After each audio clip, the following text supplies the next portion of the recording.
පුතේ අද අපිට තියෙන්නේ 2017 පාස් පේපර් ප්‍රශ්නයක්. රචනා කොටස සාකච්ඡා කරන්න.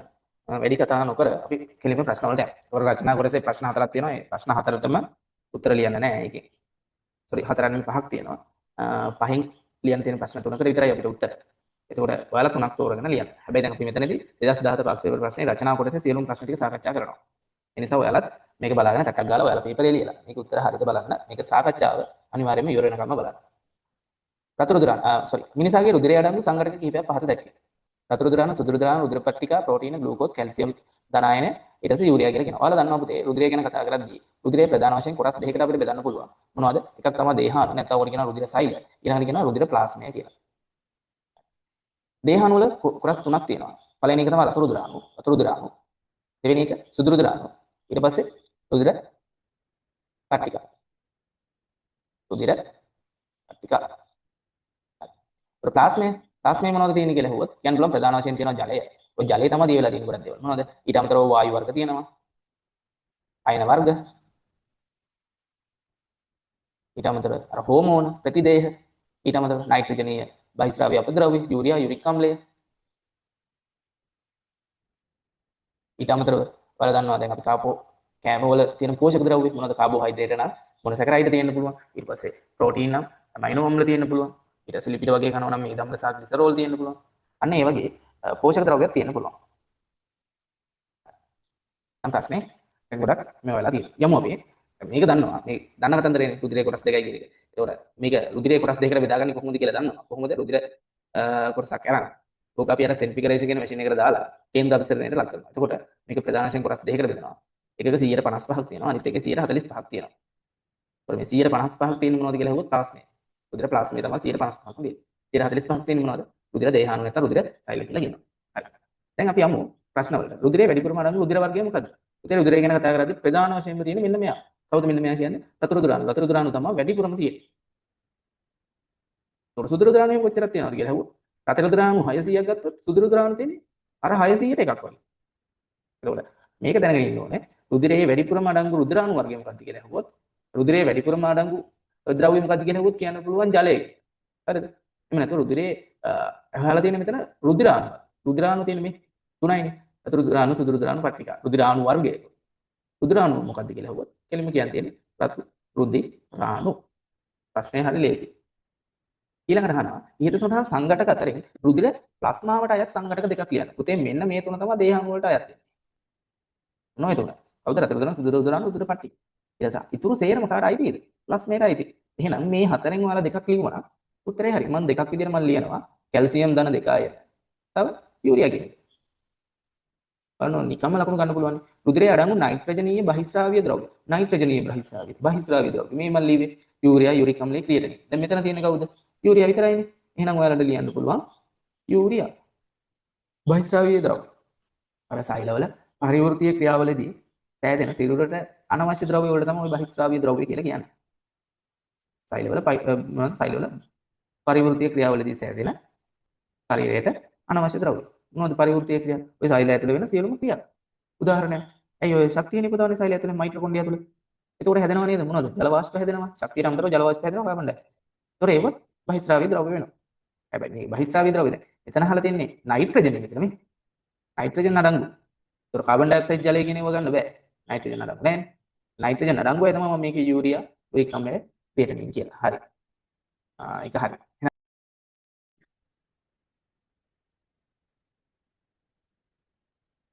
හරි. ඒතකොට අපි කතා කර හිටියේ නයිට්‍රජනීය බහිස්රාවීය ද්‍රව්‍ය. හරි. ඒක ප්‍රශ්නයක් නෑ. ඊට පස්සේ යනවා අපි පහත දියත එක්තරා වර්ගයකට අයත් රුධිර සෛලයක රූපයකි. ඉහත සඳහන් කුමන සංඝටකයට අයත් වේ? දැන් මම කියන්නම්. එතකොට මෙතන තියෙන රුධිර සෛල තුනයිනේ. රතුරු දුරාණු, සුදුරු දුරාණු, රුධිර පට්ටිකා. එතකොට මේකේ හැඩයට අනුව රතුරු දුරාණු පුතේ අර පෙපර්මීට් එක වගේ හැඩේ. ඊට පස්සේ පට්ටිකා බැලුවොත් මෙන්න මේ වගේ සෛල කැබලි. ඊට පස්සේ මෙහෙම පිහිටියේ මේ චූටි චූටි තිත් තියෙන අර සෛලප්ලාස්මේ චූටි චූටි තිත් තියෙන්නේ. ඔකට කියනවා සුදුරු දුරාණු. අරකදී සුදුරු දුරාණු වර්ග දෙකක් තිබ්බා. කණිකාමය සුදුරු දුරාණු හා කණිකාමය නොවන සුදුරු දුරාණු කියලා. එහෙනම් මේ තියෙන සුදුරු දුරාණු ඊට අගයති රුධිර සෛලය අයත් වන රුධිර සංඝටකය මගින් ඉටු කරන කාර්යය. මේ සුදුරු දුරාණු වල කාර්යය තමයි ළමයි විස බීජ භක්ෂණය. මේ කියන්නේ අර ගිලලා හරි නැත්නම් ප්‍රතිදේහ නිපද වීමෙන් හරි විස බීජ විනාශ කිරීම. අපේ ඇඟට, අපේ රුධිරයට, අපේ සෛල අතරට කිසියම් විස බීජයක්, කියන්නේ ශුද්‍ර ජීවිතයක කවුරු හරි විස බීජයක් ඇතුල් වුණොත් මෙන්න මේ සුදු රුධිරාණු තමයි එයාලව විනාශ කරන්නේ. එහෙනම් අපිට ලියන්න පුළුවන් කාර්යය තමයි ලේසියෙන්ම ලියන්න පුළුවන් විස බීජ විනාශ කිරීම.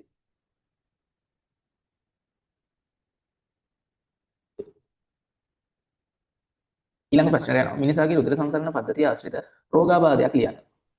මොනවද ඔයාලා දන්න රෝගාබාධ? දැන් මේ අහන්නේ කොහේ අදාළවද? රුධිර සංසරණ පද්ධතිය ආශ්‍රිතව. හරි. අපි දන්නවා රුධිර සංසරණ පද්ධතිය ආශ්‍රිතව එන්න පුළුවන් රෝගාබාධයක් තමයි හෘදයාබාධ.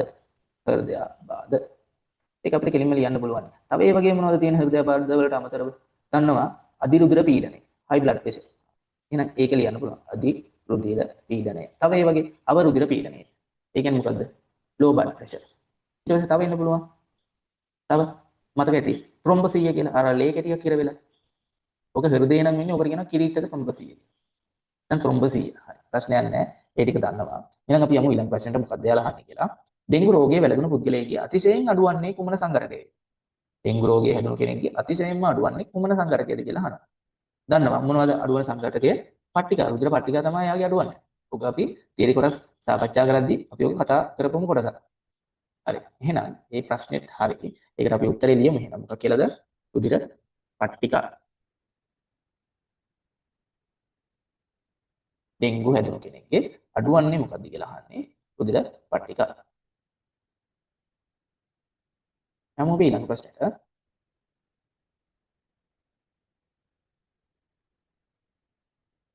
මිනිසාගේ රුධිරයේ ග්ලූකෝස් මට්ටම යාමනය කරන ක්‍රියාවලිය කෙටියෙන් පැහැදිලි කරන්නලු.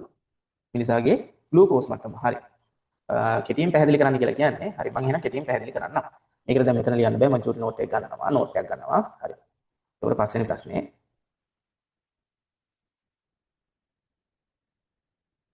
පස්වෙනි ප්‍රශ්නේ ඒ කොටසේ කොමිලක්කම් පාන. හරි.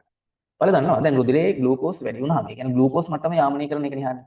රුධිරයේ වෙන්න පුළුවන් එකක් තමයි ග්ලූකෝස් මට්ටම. ග්ලූකෝස් වැඩි වුණාම වැඩි වූ විට මොකද වෙන්නේ? ඔයාලා දන්නවා රුධිරයේ ග්ලූකෝස් කියන කෙනාව නියත අගයක තියාගෙන යනවා. එම වැඩි වුණොත් ඒක ලෙඩක්, අඩු වුණත් ඒක ලෙඩක්. එහෙම අවස්ථාවකදී දැන් මෙතන වෙලා තියෙන ග්ලූකෝස් වැඩි වෙනවා. ග්ලූකෝස් වැඩි වුණොත් කරන්න තියෙන එකම දේ තමයි මේ ග්ලූකෝස් මොනව කරන එකද? ග්ලූකෝස් තැම්පත් කරන එක. ග්ලූකෝස් පුතේ නිකම්ම තැම්පත් කරන්න බෑ. ග්ලූකෝස් තැම්පත් කරන්නේ කවුරු බවට හරවලාද? ග්ලයිකෝජන් බවට පත් කරලා. කවුරු බවට පත් කරලාද? ග්ලයිකෝජන් බවට පත් කරලා. එහෙනම් ග්ලූකෝස් වැඩි වුණාම ග්ලයිකෝජන් බවට පත් කරනවා. ප්‍රශ්නේ හරියි. කවුද මේක කරන්නේ? කරන්නේ පුතේ. ඔයාලා දන්නවා අක්මාවේ තියෙනවා ලැංගර්හෑම් දීපිකා කියලා සෛල. පද්ධතිය මේ සෛල ලැංගර්හෑම් දීපිකා. උන් ඔය සෛලවල හදනවා ශ්‍රාවයක්. ඒ ශ්‍රාවයට නමක් කියනවා. ශ්‍රාවයේ නම තමයි ඉන්සියුලින්. අහලා තියෙන නමක්. මොකද නම? ඉන්සියුලින්. ඔන්න එයා මගින් තමයි මේ ග්ලූකෝස් වැඩිපුර ග්ලූකෝස් සේරම ග්ලයිකෝජන් බවට පත් කරන්නේ. එහෙනම් ග්ලූකෝස් වැඩි වුණාම රුධිරයේ ග්ලූකෝස් වැඩි වුණාම ඉන්සියුලින් අක්මාවෙන් ඉන්සියුලින් ස්‍රාවය වෙලා ඉන්සියුලින් කියන එන්සයිම. මේ එන්සයිමේ ස්‍රාවය වෙලා ඒ වැඩිපුර ග්ලූකෝස් ටික අක්මාවේ හරි නැත්නම් අපේ හැමයට මේත තත්ත්වයේ හරි තැම්පත් කරනවා. කවුරු විදිහටද? ග්ලයිකෝජන් විදිහට. හරි දැන් වැඩි වුණා කියන්නේ දැන් ග්ලූකෝස් වැඩි වුණා ඒක දන්නවනේ. දැන් ග්ලූකෝස් අඩු වුණා. ග්ලූකෝස් අඩු වුණාම මොකද වෙන්නේ? කන්න එක හිටපුවම රුධිරයේ ග්ලූකෝස් අඩු වෙනවා. එතකොට මොකද කරන්නේ? දැන් අර ඉස්සරලා වැඩි වෙද්දි ගබඩා කරලා තිබ්බේ. කවුරු විදිහටද? ග්ලයිකෝජන්. අන්න ග්ලයිකෝජන් ටික දැන් ඒවා ටික බිඳ හෙලලා කවුරු බවට පත් කරනවද? ග්ලූකෝස් බවට පත් කරනවා. මේක කරන්න ඉන්නවා එන්සයිම් එකක්. එයාගේ නම තමයි කවුද? ග්ලයිකෝජන් බවට ග්ලයිකෝජන් බවට පත් වෙච්ච කෙනා ග්ලූකෝස් බවට පත් කරන්නේ. නම් මතක තියාගන්න එයාගේ නමත් පටන් ගන්න ග්ලයිනේ. එහෙනම් එයාට කියනවා ග්ලූකෝගන් කියලා. මොකද නම? ග්ලූකෝගන්. එහෙනම් ඔන්න මේ එන්සයිම් මේ මගින් තමයි වැඩිපුර මේක තට්ටුවේ නැත්නම් ආත්මාවේ තැම්පත් කරලා තිබ්බු ග්ලයිකෝජන් ටික බිඳ හෙලලා ග්ලූකෝස් බවට පත් කරලා රුධිරයේ ග්ලූකෝස් යාමනය කරන්නේ. හරි. ඔන්න ඕක ලියලා තිබ්බනම් හරි. ඔන්න ඔය ඩීටේල්ස් ටික එතන තිබ්බනම් එයාලා ලකුණු දෙනවා. ග්ලූකෝස් වැඩි වුණාම ග්ලූකෝස් ටික ග්ලයිකෝජන් කරනවා කවුරු මගින්ද? ඉන්සියුලින්. ඉතින් ඒ කොහොම ඊතල දාලා ලිව්වත් හරි නැත්නම් මම කියන විදිහට ලිව්වත් හරි. ග්ලූකෝස් අඩු වුණාම වෙන්නේ ඇඟේ තැම්පත් කරලා තියෙන ග්ලයිකෝජන් ටික ග්ලූකෝස් බවට පත් කරනවා කවුරු මගින්ද? ග්ලූකෝගන් කියන එන්සයිම් එක මගින්. එච්චරයි. හරි. එහෙනම් යමු අපි ඊළඟ ප්‍රශ්නෙට කල් අරින්න නැතුව.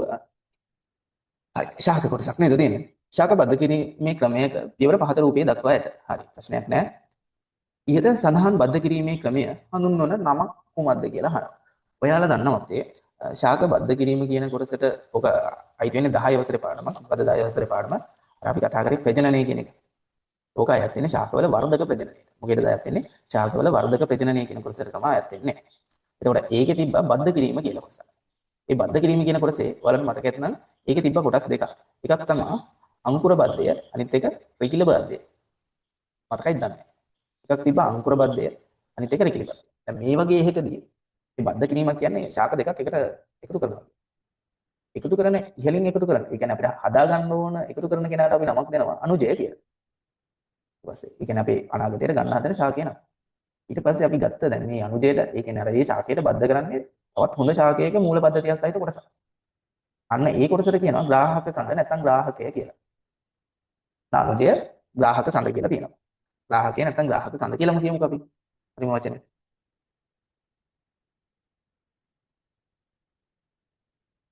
ග්‍රාහක කඳ හරි.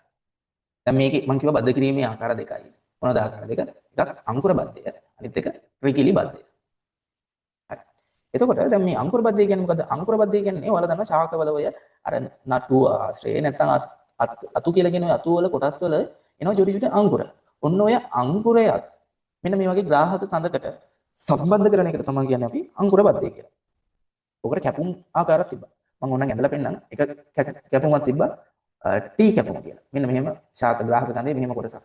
මෙහෙම කැපුමක් යොදලා ඕක ඈඩ් කරලා තමයි අංකුරය දාන්නේ. ඊට පස්සේ අර පොලිතීන් කොළ වලින් නැත්නම් කොම්පෝස්ට් එකක් දාලා ඕක ඔතන පොලිතීන් කොළ. තව කැපුමක් තිබ්බා H බද්ධය කියලා. මතක ඇතින් දන්නේ නැහැ නේ. බලන්න ඕනේ මතක. තව කැපුමක් තිබ්බා V බද්ධය. මේ මම මේ අඳින්නේ ගහක් ඈ. මේ අර ග්‍රාහක කඳ තමයි අඳින්නේ. ඒක තමයි මෙහෙම පියකින් චූටි කැපුමක් දානවා V අපේ හැටියට. දාලා මේකට අර අනුජ අර දැන් හිතන්නකෝ අඹ ශාකයක් අපිට හිටව ගන්න ඕනේ කියලා. අඹ ශාකයෙන් ගත්ත අංකුරයක්, චූටි අංකුරයක්. ඔය අංකුරේ කොහොම පියකින් කපාගෙන ඇවිල්ලා මේ අර අපි ග්‍රාහක කඳ කොටසේ මේක සිටවලා නෙමෙයි. ඇතුළට යවලා මේ බද්දේ කියන්නේ අපි කැපුම දාපු තැනට ඇතුළට යවලා කොම්පෝස්ට් ටිකක් තියලා පොලිතීන් කෑල්ලකින් උතනවා. එimhe තිබ්බාම මේක ග්‍රාහක කඳේ වර්ධනය වෙනවා. ඊට පස්සේ ග්‍රාහක කඳේ මෙන්න මේ උඩ කොටස කපලා ඇරියාම අපිට මෙතනින් දැන් අඹ ශාකය හදා ගන්න පුළුවන්. දැන් මෙතනින් ගන්න කජු තිබ්බේ කියලා. ඒතකොට මුල කොටස කජු, උඩ කොටස හැදෙන්නේ අඹ. ඒක තමයි ওই බට් අඹ පැල කියලා එහෙම අපි කතා කරන්නේ. කියන්නේ. හරි ප්‍රශ්නයක් නෑ. හරි. මම මේක චුට්ටක් මකන්න නැත්නම් මේක පද්දික වගේ වෙනවා නේද? එතකොට බද්ධයේ ආකාර දෙකයි අංකුර බද්ධයයි රිකිලි බද්ධයයි. දැන් එතකොට අනිත් එක නමෙන්ම තේරෙන්න ඕනේ. එකක් අංකුර නම් අනික රිකිල්ලක්. රිකිල්ලක් කියන්නේ ශාකයක අත්තක්. දැන් අත්තක් කරන් ඇවිල්ලා මෙන්න මේ විදිහට සම්බන්ධ කරන එක තමයි ඔය අංකුර බද්ධය කියලා කියන්නේ. සෝරි රිකිලි බද්ධය කියලා කියන්නේ. දැන් අපෙන් අහන ප්‍රශ්න ටික බලමු මොනවද කියලා. ඉහත සඳහන් බද්ධ කිරීමේ ක්‍රමය කුමන නමකින් හැදෙන්නේ? දන්නවා. දැන් කියන්න බය වෙන්න ඕනේ නැහැ. මේකේ අර වගේ මම ඉස්සෙල්ලා ඇඳ වගේ අර චූටි අංකුරයක් ගෙනල්ලා නම් හිටවන්නේ ශාකය මෙහෙම තියලා අර H හරි V හරි T හරි කැපුමක් යොදලා අංකුරයක් නම් හිටවන්නේ අපිට ඒක කියන්න බෑ අංකුර බද්ධය කියලා. මේක අංකුර බද්ධය නෙමෙයි මේක මොකද්ද? රිකිලි බද්ධයක්. හරි. යමු ඊළඟ ප්‍රශ්නෙට. එම බද්ධ කිරීමේ ක්‍රමයට අනුව AB කොටස් දෙක හඳුන්වන නම. අයියෝ ඉතින් දන්නවනේ. A කියන්නේ අනුජය. B කියන්නේ ග්‍රාහක කඳ. ඊළඟට යනවා. දුහිතෘ ශාකයකට ලැබෙන්නේ AB කොටස් දෙකෙන්. කුමන කොටස සතු ලක්ෂණයද? පුතේ දුහිතෘ කියන්නේ අර පුතාලා දුවලා වගේ කට්ටිය. මාතෘ කියන්නේ අර ශාකයේ මුල්. ඒ කියන්නේ අපේ අම්මලා තාත්තලා වගේ. ඒතකොට දැන් මේකෙන් අහන්නේ මෙහෙම පැන කරාට පස්සේ අපිට අවසානයේ ගන්න පුළුවන් පැටියාගේ නම මොකක්ද? පැටියාගේ ශාකයේ නම. දැන් මෙතන අහන්නේ මේ පැටිය Aද වෙන්නේ Bද වෙන්නේ කියලා. මම ඉස්සෙල්ලා කිව්වනේ. අර මෙහෙම බද්ධ කරාට පස්සේ මේ යට කොටස ගන්න මුල කොටස සහිත ශාකයේ. ඉස්සෙල්ලා අර කජු ගහයි අඹ ගහයි බත් කරාට පස්සේ කජු මුලයි මේ ග්‍රාහක කඳයි. අනුජයි මෙහෙම බත් කරාට පස්සේ අපිට ආවේ අඹ පැල. ඒ කියන්නේ පුතේ මෙතනින් එහාට ඉදිරි ලක්ෂණය ගෙනියන්නේ මේ ශාකයේ මෙන්න මේ අනුජය කියන කොටස. ඒකට අපෙන් අහන්නේ මේ අනුජයද ග්‍රාහක කඳද කියලා. කියන්න දෙයක් නැහැ දැනගෙන ඉන්න ඕනේ. කවුද? අනුජය. ඒ කියන කෙනා තමයි දුහිතෘ ශාකයේ වලටපත් වෙලා ඉස්සරහට වර්ධනය වෙලා අපිට ඵල ලබා දෙන්නේ. හරි. යමු ඊළඟ ප්‍රශ්නට. ශාකවල ලිංගික ප්‍රජනනය සඳහා දායක වන ව්‍යුහයක්ලු පුෂ්පය. අපි දන්නවා මල තමයි ශාකවල ප්‍රජනනය සිදු කරන්නේ. හරි. පුෂ්පය ජායාංගය සමන්විත කොටස් තුන. පුෂ්පයක ජායාංගයේ සමන්විත කොටස් තුන නම් කරන්න කියලා කියනවා. දන්නවා මොනවද කොටස් තුන? පුෂ්පයක් ගත්තාම පුෂ්පයේ තියෙනවා කලංකය, ඊට පස්සේ කීලය තියෙනවා, ඊට පස්සේ ඩිම්බ කෝෂය තියෙනවා. මම යන්නේ ඒක. මේක චූටි කාලේ ඉඳලා ඇඳලා තියෙනවා. ඒතකොට මේ තමයි අර දලපත්‍ර. එහෙමනේ අපි යන්නේ. දලපත්‍ර ඇඳලා ඊට පස්සේ මේ එන්නේ මොන පත්‍රද? මණිපත්‍ර. දලපත්‍ර, මණිපත්‍ර. ඊට පස්සේ මොනවා හරි තව පත්‍රත් ඇති. ඊට පස්සේ දැන් මේකේ අපි අහන්නේ ජායංගයේ කොටස් තුන නම් කරන්න. කොටස් තුන කියන දෙයක් නැහැ. දන්නවා කොටස් තුන දැන් මොනවද කොටස් තුන? කලංකය, කීලය, ඊළඟට කියනවා මොකද්ද? ඩිම්බ කෝෂය. ඔය කොටස් තුන ඇඳලා නම් කරන්න ඕනේ. හරි. ඒකෝර මම මෙතන නම් කරන්නම් මේකට කියනවා. නම් කරත් හොඳයි. ඇඳලා නම් කරත් හොඳයි. මේකට කියනවා කලංකය. අඳින්න නම් කියලා නෑ. ඉතින් අපි දන්නවා කියලා පෙන්නන්න. ප්‍රශ්නේ අහන කෙනාට දන්නවා කියලා පෙන්නන්න. පොඩ්ඩක් ඇදලා මේ වගේ හැඩ දාලා ඇඳලා පෙන්නනකොට ප්‍රශ්නයක් නැහැ නේද? මේක වැරදි දෙන්නේ නැහැ. ඒ ළමයා ගැන ඒ බලන ගුරුවරයා තවත් අර ආකර්ෂණය වෙනවා මිසක් වැරදි දෙන්නේ නැහැ මෙහෙම කරා කියලා. අපිට ඕනේ ලකුණුනේ නේද? ඩිම්බ කෝෂය. ළමයි. ඔක තමයි දැන් අර උත්තරේ. මම මෙතන දැන් මට මෙතන ලියන්න බෑනේ. ඉතින් නෑනේ. දැන් මෙන්න ඒකේ උත්තරේ. කවුරු හරි කෙනෙක් කලංකය කියලා ඩිම්බ කෝෂය කියලා ලියලා තිබ්බත් හරි. ඊළඟට අහනවා සංසේචනයෙන් පසු පුෂ්පයක සිදුවන වෙනස්කම් දෙකක්. දැන් දන්නවා සංසේචනය කියන්නේ මොකක්ද කියලා. සංසේචනය කියන්නේ මේ ශාකයෝ වෙනස් ශාකයක අර පරාග රීනෝ මත තියෙන පරාග දානයේ තියෙන පරාග ඇවිල්ලා මේ කලංකය මත තැම්පත් වෙලා මේ කීලේ දිගේ ගිහිලා මේ ඩිම්බ කෝෂත් එක්ක එකතු වෙලා එයා බීජයක් බවට පත් වෙන ක්‍රියාව. ඔන්න ඕක වෙද්දී මේ මලයේ වෙන වෙනස්කම් මොනවද කියලා අහන්නේ. වෙනස්කම් මම කියන්න ඕනේ නැහැ. පළවෙනි එක තමයි ළමයි. මේ මලයේ තියෙන මණිපත්‍ර දලපත්‍ර ටික මොනව වෙනවද? මණිපත්‍ර දලපත්‍ර හැලෙනවා. දලපත්‍ර රේණු ඕවා මොනවද? හැලෙනවා. හැලීම. දෙවෙනි එක කියන්න පුළුවන්. අර මෙතන හැදෙනවනේ මෙතන ඩිම්බේ එකතු වෙනවනේ. ওই ඩිම්බයේ ඩිම්බාවරණය. දැන් මේ හැදෙන්න යන ගෙඩියක්. මෙයා තමයි අවසානයේ ගෙඩිය බවට පත් වෙන්නේ. ඵලයේ බවට පත් වෙන්නේ. ඩිම්බේ දෙනවනේ. ඩිම්බයේ ඩිම්බාවරණය. ඩිම්බාවරණය. අර ශාකයේ ඵලයේ බීජය තියෙනවනේ. එයාගේ බීජාවරණය බවට පත් වෙනවා. ඊට පස්සේ දැන් මෙතන තියෙනවනේ ඩිම්බකෝෂ බිත්තිය. අන්න ඒ ඩිම්බකෝෂ බිත්තිය තමයි ළමයි අවසානයේ ඵලයේ ඵලාවරණය බවට පත් වෙන්නේ. ඒකට එහෙනම් අපිට කියන්න පුළුවන් ඩිම්බ කෝෂ බිත්තිය ඵලාවරණය බවට පත් වීම. ඵලාවරණය වීම. තව ඒ වගේ ඩිම්බ කෝෂය ඕන තව කියන්න පුළුවන් ඩිම්බ කෝෂය කවුරු බවටද පත් වෙන්නේ? ඵලය බවට පත් වේ. ඔන්න ඒකටත් අපි පැහැදිලිව උත්තර සාකච්ඡා කරා. එහෙනම් මේ ප්‍රශ්නේ අපි ඉවරයි. මේ ඉක්මන් විදිහට යන්නේ. මේවා ඔය දැන් අපි ජීව විද්‍යාව කොටසත් කතා කරේ. ඔය ජීව විද්‍යාව කොටස උතේ මේ ලොකු අමාරුවක් නැහැනේ. බලලා පාඩම් කරලා තියෙනවා නම් ඒ නෝට් ටික උත්තර ලියා ගන්න පුළුවන්. හරි යමු අපි ඊළඟ ප්‍රශ්නෙට. 6 වෙනි ප්‍රශ්නේ. පහත දී ඇති WXYZ ව්‍යුහ බහු අවයවික කිහිපයක ඒකාවයවික වේ. බහු අවයවික ඒකාවයවික මතක ඇති. එතකොට ඔය ඒකාවයවික ගණනාවක් එකතු වෙලා තමයි බහු අවයවික හැදුනේ. එතකොට අපිට මේක ආවේ හයිඩ්‍රෝකාබන කියන පාඩමේදීනේ. හයිඩ්‍රෝකාබන වර්ග තුනක් තිබ්බා ඇල්කේන, ඇල්කීන සහ ඇල්කයින කියලා. ඇල්කේන කියලා කිව්වේ කාබන් කාබන් අතර තනි බන්ධන තියෙනවා. ඇල්කීන කියලා කිව්වේ කාබන් කාබන් අතර ද්විත්ව බන්ධන. ඇල්කයින කියලා කිව්වේ කාබන් කාබන් අතර ත්‍රිත්ව බන්ධන තියෙනවා. මතක් කරගන්න. මේ නෝට් බලන්න නැත්තම්. හරි. එතකොට මම මෙතන ගන්නන්නේ නැහැ. නැත්නම් අනිත් තමයි අසාධාරණ කරන්නේ. එතකොට ඕකේ අපි කතා කරා ඇල්කේන වලට වඩා ඇල්කීන සාමාන්‍යයෙන් අර ප්‍රතික්‍රියාශීලීත්වයෙන් වැඩි කියලා. හේතුව ද්විත්ව බන්ධනයක් තියෙන නිසා. ඒක අපි ඉස්සරහට තව කතා කරන්න ගියා මේ පාඩමේ. මේ ඇල්කීන වල පළවෙනි කෙනා අපි ගත්තා එතීන් කියලා. එතීන් කියන්නේ මේ ඉන්නේ එතීන්. කාබන් කාබන් අතර ද්විත්ව බන්ධනයක් තියෙන එතීන් කියන කෙනා තමයි මේ ඉන්නේ. ඔන්න ඔය එතීන් ක්ලෝරින් සම්බන්ධ වුණාම හැදෙනවා කියලා කිව්වා. ක්ලෝරෝ එතීන් කියලා කියනවා. ක්ලෝරින් එතීන්ගේ එක හයිඩ්‍රජන් කෙනෙක් අයින් වෙලා ක්ලෝරින් හැදුනහම එයාට නමක් දෙනවා කිව්වා. ක්ලෝරෝ එතීන් කියලා. ක්ලෝරෝ එතීන්. මේ මම කියන්නේ එතීන් වල ව්‍යුත්පන්න. මේවා තියරි වල එහෙම් පිටින්ම තියෙනවා. ඊට පස්සේ එතීන්ගේ තිබු හයිඩ්‍රජන් සියල්ලම ඉවත් වෙලා ඒකට ෆ්ලුවරින් සම්බන්ධ වෙනවා නම් මේකට කියනවා ෆ්ලෝරෝ එතීන් කියලා. අරයා ක්ලෝරෝ එතීන් මෙයා ෆ්ලෝරෝ එතීන්. හරි. එහෙනම් ඔන්න ව්‍යුත්පන්න දෙක. මේවා ඇයි ඉගෙන ගන්න කියන එක ඉස්සරහටම සාකච්ඡා කරලා තියන්න. හරිද? දැන් වැඩේ තියෙන්නේ මේ එතීන්ගේ ව්‍යුත්පන්න ටික උතේ මෙයාලා මේ එතීන් කියන්නේ අණුවක්. ඔයාලා දන්නවනේ පරමාණු කිහිපයක් එකතු වුණාම අණුවක් හැදෙනවා කියන්නේ. මේ තියෙන තනි අණුවක්.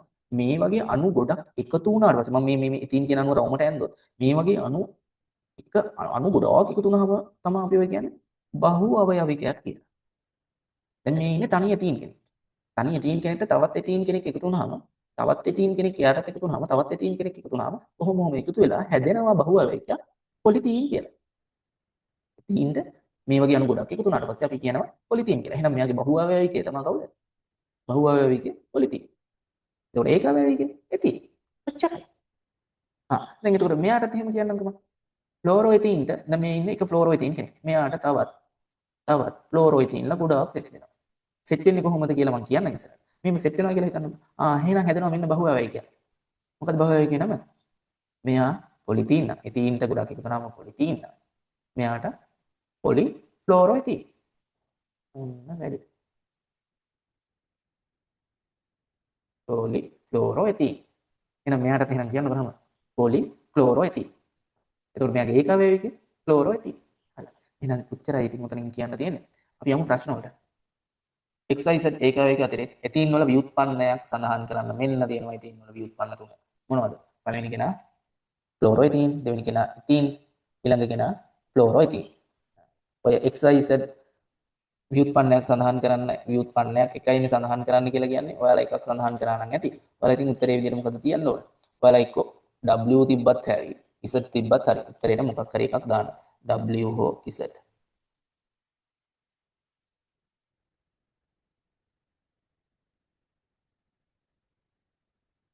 W හෝ Z. හරි. ඊළඟට යනවා. X W X Y ඒකාවේවිකමින් ලැබෙන බහුවේවික පිළිවෙල. W X Z. මම කියවනේ ක්ලෝරෝඑතීන් ගැන පොලික්ලෝරෝඑතීන්.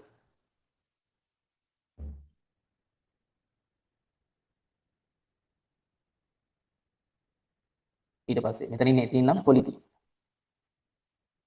ඊළඟට ඉන්නේ කවුද? මේ ෆ්ලෝරෝඑතීන් පොලිෆ්ලෝරෝඑතීන්. අනේ මෙහන XY නේද? හරි. හරි හරි. XY නෑ WXY. දැන් අපි W ගෙලිව්වා පොලික්ලෝරෝඑතීන්. ඊට පස්සේ X ගෙලිව්වා පොලිතීන්. දැන් අහන්නේ Y ගේ. ළමයි මේ ඉන්නේ ස්වභාවික රබර් හැදිලා තියෙන අණු. කවුද? ස්වභාවික රබර් හැදිලා තියෙන අණු. එතකොට මේ වගේ අණුව මේ කියන අණුව මෙන්න මේ අණු එක අණුවක් තවත් ඒ වගේ අණු ගොඩකින් හැදිලා තමයි තවත් ගොඩක් අණුත් එක්ක ඒ වගේ අණු ගොඩක් එක්ක එකතු වෙලා තමයි හැදෙන්නේ රබර් කියන කෙනා. එතකොට මේ අණුවට විශේෂ නමක් මේ පාඩමේදී අපි දුන්නා. එයාගේ නම තමයි අයිසෝප්‍රීන්. මොකද නම? අයිසෝප්‍රීන්. එයා ගොඩාක් එකතු වුණාට පස්සේ එයාට දෙනවා නමක් කවුරු කියලාද? රබර් කියලා. නැත්නම් අපිට අර කියපු විදිහට කියන්න පුළුවන් පොලි අයිසෝප්‍රීන්. එහෙනම් මම ඒක අපි ලියපු විදිහටම නෑ ලස්සන වෙන්නත් එක මම දන්නා රබර් කියලා.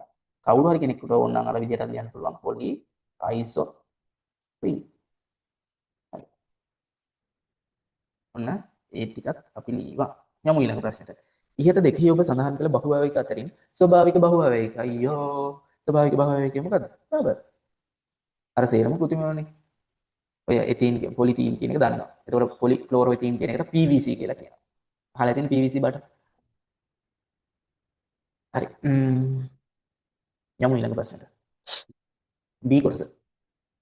පහත රූපවල AB මගින් දැක්වෙන්නේ කෝෂ දෙකක් කියලා කියනවා. මොනවද දැක්වෙන්නේ? කෝෂ දෙකක්ලු. සරල කෝෂද මොනවද දන්නේ අපි බලමු. ඉහත A හා මේ මොකද්ද මේ පාඩම? විද්‍යුත් විච්ඡේදනය.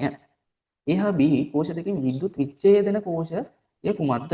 අන්න වැඩි. පුතේ විද්‍යුත් විච්ඡේදනය කියලා කියන්නේ මොකද්ද? විද්‍යුත් විච්ඡේදනය කියලා කියන්නේ විදුලිය ගමන් කරන ද්‍රාවණයකට විදුලිය සපයලා ඒකේ සිදුවන වෙනස්කම් නිරීක්ෂණය කරන එක. දැන් මේකේ හැටියට මේකේ තියෙන කෝෂ දෙකක්ලු. පළවෙනි කෝෂයට කියනවා අපි චූටි කාලේ ඉඳලා ඉගෙන ගන්නවා අර කරන්ට් එක නිපදවා ගන්න අපි. සිංක් ලෝහයයි ඊට පස්සේ ගන්නවා කොපර් ලෝහයයි අරන්. ඔය දෙන්න ක්‍රියා කරනකම් බලාගෙන ඉන්නවා. එතකොට බලාගෙන යද්දි ටික වෙලාවක් යද්දි මේ සිංක් ලෝහය දිය වෙවි යනවා. ඊට අමතරව මේ මෙතන කොපර් නම් මෙතන යකට තියෙන්නේ. කතා කරපු එක කොපර්නේ. මෙතන බල්බය සයි කරලා තිබුණා නම් ওই බල්බේ පත් වෙනවා. මේ කොපර් ගාමින් චූටි වායු බුබුලුත් යනවා බලා ගන්න පුළුවන්. ඕක තමයි ඒ කාලේ කරපු පරීක්ෂණ. මේක නිකන් සරල කෝෂයක්. ඒ කියන්නේ අර විදුලිය නිපදවා ගන්න කෝෂයක්. දැන් මෙතන එහෙම නෙමෙයි. මෙතන මේ පෙනුමෙන්ම තියෙනවා මේ ඇටෝම් වලට විදුලිය සපයලා තියෙනවා. විදුලිය සපයලා තමයි මේකේ වෙන නිරීක්ෂණ අපි බලාගෙන ඉන්නේ. මොනවද වෙන්නේ? ද්‍රාවණයට මොකද වෙන්නේ? ද්‍රාවණයේ පාට අඩු වෙනවද? වායු බුබුලු පිට වෙනවා. අන්න එහෙම එකකට තමයි කියන්නේ මොකද්ද? විද්‍යුත් විච්ඡේදනය කියලා. විදුලිය ලබා දීලා වෙන්නේ මොකද කියලා බලාගෙන ඉන්නවා ද්‍රාවණය. අර කියම නෙමෙයි විදුලිය නිපදවා ගන්න එක හදන්න. එයාට. එහෙනම් අපිට කියන්න පුළුවන් මේ AB කියන කෝෂ දෙකෙන් මේකට කියනවා සරල කෝෂ. මේකට කියනවා විද්‍යුත් විච්ඡේදන කෝෂ.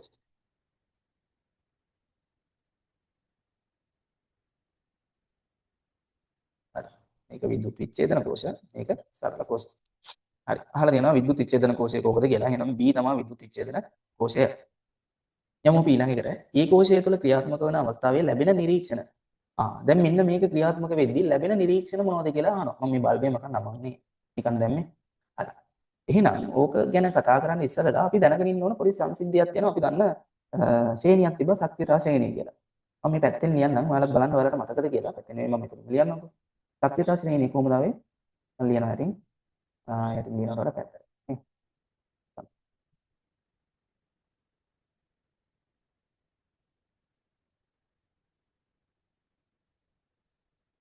එයිලා. අය B නේ. AB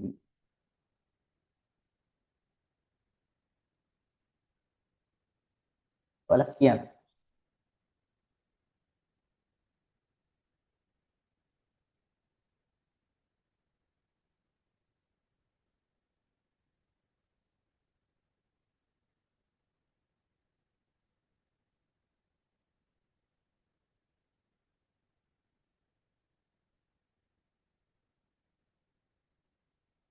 ඔන්න ශක්තිය ශ්‍රේණි. potassium, sodium, calcium, magnesium, aluminium, zinc, ferrous, tin, lead, hydrogen, copper, mercury, silver, platinum, gold. මම මේක නම් මතක තියාගන්න විදියක් තියෙනවා. ඒවා කිය කිය ඉන්නේ නැහැ. මම ඕන එකපාරක් කියන්න. පොට්ට සෝමේ කැලේ මැද ඇලේ සිටි යකුන් ටික ඊයේ හවස තම්බ මහත සිල්වාට පිදුවේ රන් බඳුන කියලා. ඒතර මම මේක කිව්වෙත් අර මට මේ වගේ දේවල් පුතේ. ඉතින් අර මගේ ළමයින්ට නම් මම කියලා දෙන්නේ මොකද?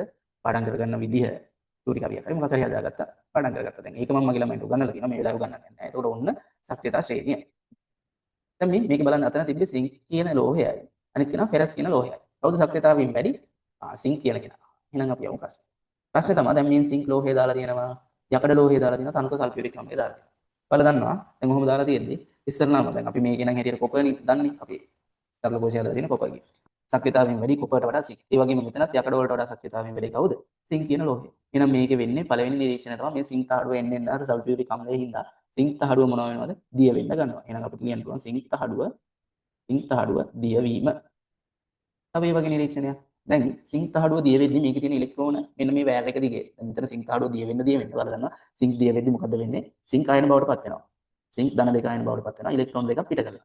ඒකට මේ පිට කරන ඉලෙක්ට්‍රෝන මෙන්න මේ සිංක් තහඩුවේ රැඳෙනවා. ඒ රැඳිලා මෙතන ඉලෙක්ට්‍රෝන වැඩි ප්‍රදේශයක් හැදෙනවා. ඒකට ඉලෙක්ට්‍රෝන වැඩි තැන ඉඳලා හිමීට මේ කම්බිය දිගේ සම්බන්ධක කම්බිය දිගේ කවුරු ගාවට යනවද? අය යකඩ තහඩුව පැත්තට යනවා.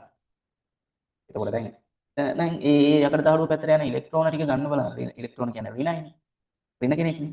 ඉලෙක්ට්‍රෝන ටික ගන්න බලාගෙන ඉන්නවා. මේ සල්ෆියුරික් අම්ලය කියන්නේ H2SO4. කවුද? H2SO4. මෙයා හැදලා තියෙන්නේ H+ වලින්. SO4 2- වලින්. ඊට අමතරව මේක ඉන්නවා ජලයක් තියෙනවනේ තනක කියද්දි ජලයනේ. ද්‍රාවණයේ ඉන්නවා H+ අයනයි OH-. එයි මම එහෙම කිව්වේ ජලයක් බෙදෙන්න බෑ. ජලයක් හැදලා තියෙන්නේ එහෙම. ජලය හැදලා තියෙන්නේ H+ වලින් OH- වලින්. සල්ෆියුරික් H+ වලින් සල්ෆේට් අයන වලින්. දැන් ද්‍රාවණයේ ඉන්නේ ඔන්න ඔය අයන හතර. ඔය අයන තුන මොනවද? H+ ඔයි. සල්ෆේට් ඍණ දෙක අයනයි OH-. දැන් මොකද වෙන්නේ? මේකේ තියෙන ධන අයන ටික සේරම කොයි පැත්තට දුවගෙන යනවද? සේරම ටික දුවගෙන යනවා අර ඉලෙක්ට්‍රෝන ටික ගන්න කොයි පැත්තටද? යකඩ ධාරුව පැත්තට. ඒ අරකින් ආපු ඉලෙක්ට්‍රෝන ටික තියෙනවනේ. ඉලෙක්ට්‍රෝන කියන්නේ මොන ආරෝපිතයිද? ඍණ ආරෝපිත කට්ටිය. අන්න එයාලව ගන්න කවුරු යනවද? මේකේ ඉන්න ධන අයන ටික යනවා. මේකේ ඉන්නේ කවුද? එකම ධන අයනේ. H+ ඔය H+ ඉලෙක්ට්‍රෝන ඇර මොකද කරන්නේ? එයා කවුරු බවටපත් වෙනවද? එයා ස්ථායි වෙනවා. ස්ථායි කියන්නේ එයා කවුරු බවටපත් වෙනවා කියන එකද? H2 හයිඩ්‍රජන් බවටපත් වෙනවා කියන එක. ඔක දන්න කතන්දරයක්. ඔයාලට විද්‍යුත් විච්ඡේදනයේ පාඩම ඉගෙන ගන්නදී මම හිතනවා ඔක හොඳට අහුවෙලා ඇති. මගේ ළමයින්ට නම් මම මේක නිවැරදිව කියලා දුන්නා. එහෙනම් මොකද වෙන්නේ? මම මේක මෙතන ලියන්නම්. දැන් අර H+ ගිහිල්ලා අර ඉලෙක්ට්‍රෝනයක් අරන් කවුරු බවට පත් වෙනවද? H බවට පත් වෙනවා. සාමාන්‍ය හයිඩ්‍රජන් තනියම ඉන්නේ නැහැ. එයා ස්ථායිනේ. එයා ඉන්නේ ස්ථායි විදිහට H2 විදිහට. එහෙනම් H ලා දෙන්නෙක් එකතු වෙන්න බෑ. ඒ හින්දා H+ ඉලෙක්ට්‍රෝන දෙකක් පිට කරලා H2 හැදෙනවා. නිකන් H+ නෙමෙයි. දැන් එකයි ප්ලස් කෙනෙක් නෙමෙයි දෙන්නෙක් ඉන්නවනේ. අන්න ඒ හින්දා මම 2යි H+ කියලා දානවා. ඕක තමයි තුලිත සමීකරණය. තුලිත සමීකරණය නෙමෙයි ආයනික සමීකරණය. එහෙනම් සිංක් තහඩුව අසල වෙන්නේ මොකද? සිංක් තහඩුව දිනනවා. මේ තියෙන ඒකට අදාළ ප්‍රතික්‍රියාව, හරිද ප්‍රතික්‍රියාව. එතකොට මේ යකඩ තහඩුව අසල මෙන්න මේ අර දාවනේ ඉන්න H+ ටික එතන තියෙන ඉලෙක්ට්‍රෝන ටික අරන් හයිඩ්‍රජන් බවට පත් වෙනවා. දැන් නිරීක්ෂණ තමයි එකක් සිංක් තහඩුව දිය වෙනවා. අනිත් එක යකඩ තහඩුව අසලින් වායු බුබුලු පිට. යකඩ තහඩුව අසලින් වායු බුබුලු පිට වේ. අර කොපරම තමයි. ඔයාලව කන්ෆියුස් කරන්න තමයි ওই ප්‍රශ්නේ දීලා තියෙන්නේ. ඔයාලා ඉගෙනගෙන තියෙන කොපර් ගැන. හැබැයි දන්නේ නැහැ නේ යකඩ දුන්නාම බය වෙනවනේ. අප්පච්චි අපි මේක ඉගෙනගෙන නැහැ කියලා හිතනවා. හරි. ඊට පස්සේ තව වෙන්න පුළුවන් මොනවද? තව වෙන්න පුළුවන් මේ ද්‍රාවණය මොනවා වෙන්න පුළුවන්ද? රත් වෙන්න පුළුවන්. අපිට ඒක අල්ලලා බලලා කියන්න පුළුවන්. ඒකත් නිරීක්ෂණය කරන්න පුළුවන්. හරි. ඇටි ඈ දෙකක් ලියුවනේ. B කෝෂයේ සිදුවන කැතෝඩ ප්‍රතික්‍රියාව ලියන්න. කො B කෝෂය? අද අපි B කෝෂයට යනවා. B කෝෂයේ මොකද තියෙන්නේ? කාබන් ඉලෙක්ට්‍රෝඩ දෙකක් යොදලා විලීන සෝඩියම් ක්ලෝරයිඩ් ද්‍රාවණයක් තියෙනවා. හරි. මම මේක කරන්න නේද? අතන කරන්න ඉන්න මදිනේ. නෑ හැබැයි මට කරා ඒක නේද එතන. මම මේක එහෙනම් මකනවා. ඔයාලා මම හිතනවා ලියා ගන්න ඇති කියලා.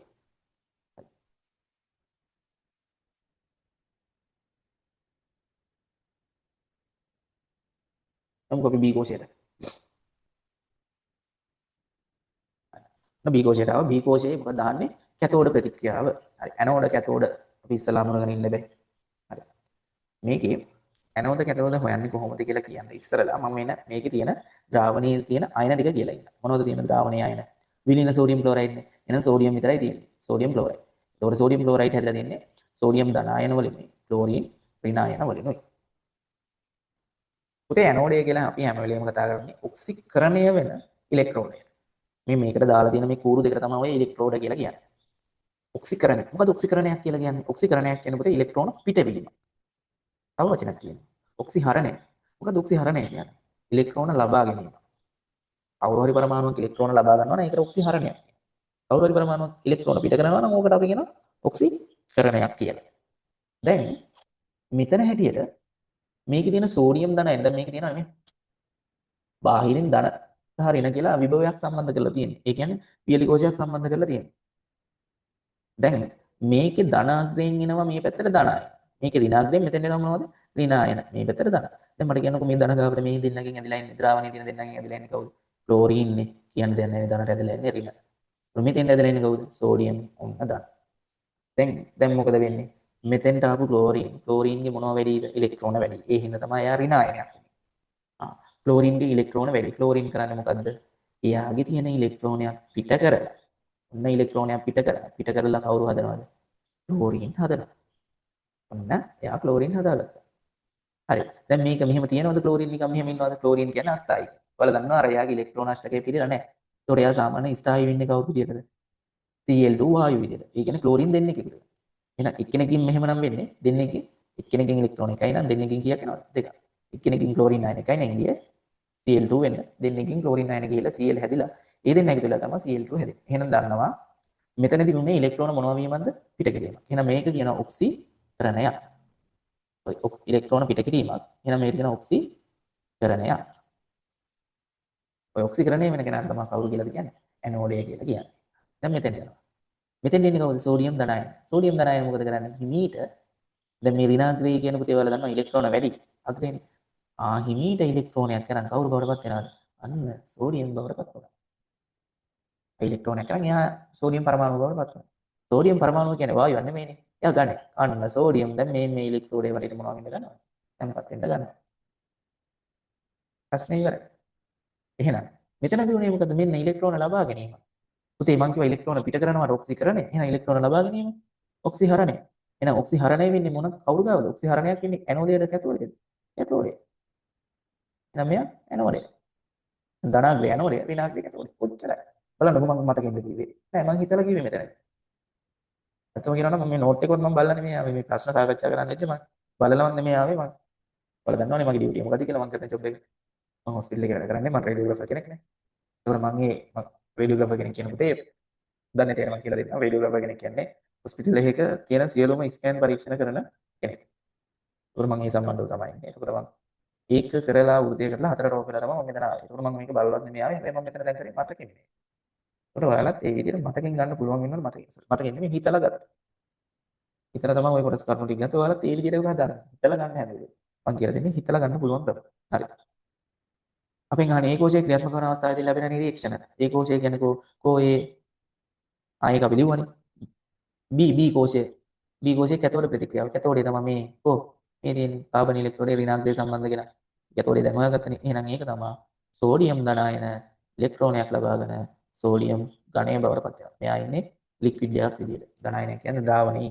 මෙතන ජලය තිබ්බනම් AQ කියලා දාන්න පුළුවන්. ජලීය ද්‍රාවණයක් කියන්නේ. හැබැයි ජලීය ද්‍රාවණයක් නෙමෙයිනේ මෙයා. මෙයා විලීන කෙනෙක්නේ.